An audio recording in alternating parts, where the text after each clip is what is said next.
We are being told this legislation is urgent, that it is needed to address an imminent drone threat.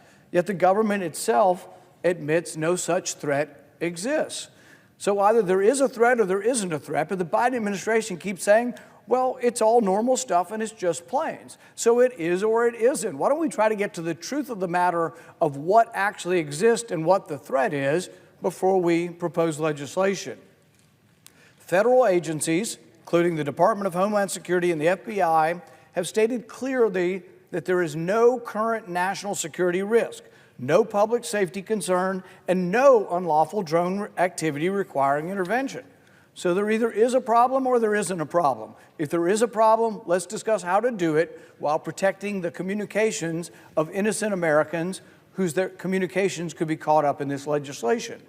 Until the assessment, the federal assessment changes. The assessment that it isn't a problem changes to that it is a problem, and these are the malefactors. These are the people that are orchestrating this. Let's get that from the Biden administration. Tell us what the problem is. Tell us the extent of the problem. Instead, the Biden administration is saying there's not a problem. So, Madam President, this pattern is all too familiar. History has shown us time and time again how fear and manufactured urgency are used as pretext to expand government power at the expense of freedom.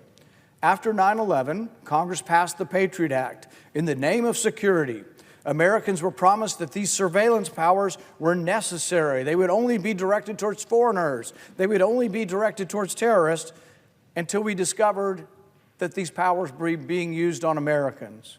Americans were promised that these powers were necessary and temporary. Instead, they were abused, misused, and weaponized. Innocent Americans had their privacy violated, their data collected, and their rights trampled.